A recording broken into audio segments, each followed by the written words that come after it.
जुल्म के ये ज़ाब्ते हम नहीं मानते, जुल्म के ये ज़ाब्ते हम नहीं मानते। न्याज़ी कुत्ता हाय हाय, न्याज़ी कुत्ता हाय हाय, न्याज़ी कुत्ता हाय हाय, न्याज़ी कुत्ता हाय हाय। मुक्या तेरा शो न्याज़ी, कौन न्याज़ी, कौन न्याज़ी, मुक्या तेरा शो न्याज़ी।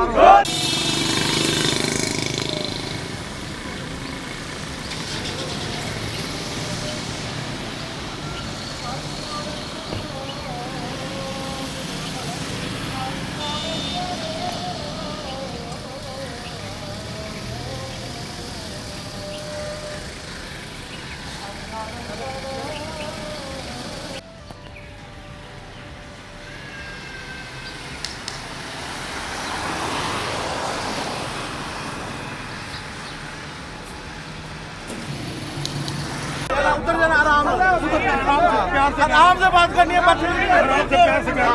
10 फोटो करो, 10 तस्वीरें लाओ, बदतमीजी नहीं करनी मैंने।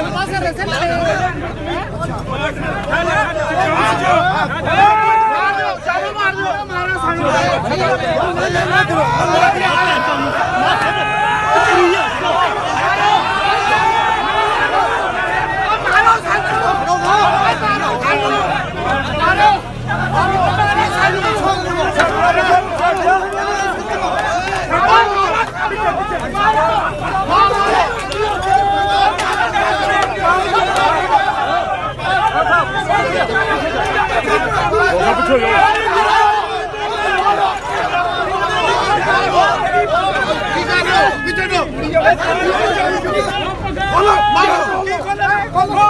वाले इस सिचुएशन को देखते हुए अकाउंटेबिलिटी कोड नंबर 5 एहतसाब कोड नंबर 5 लाहौर में गए थे एक एप्लीकेशन लेके कि उनको पुलिस की नफरी और पुलिस की सपोर्ट फराहम की जाए 96H मॉडल टाउन को रेड करने के लिए।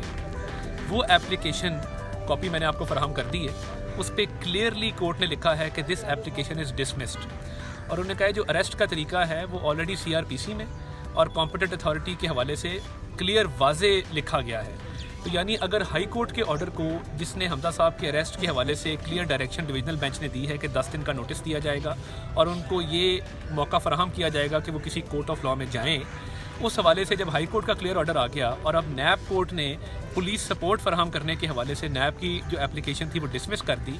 इन दोनों ऑर्डरों की मौजूदगी में नैब का अरेस्ट का जवाज़ कानूनी तौर पे मैं आपको बड़ी वसूख से ये बात बता रहा हूँ कि वो अब उनका जवाज़ ख़त्म हो गया।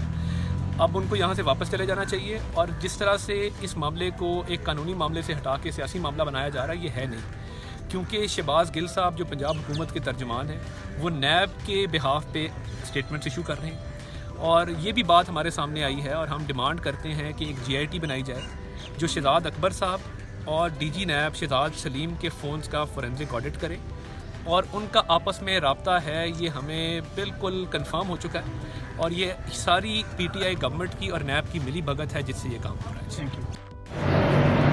ठहरो।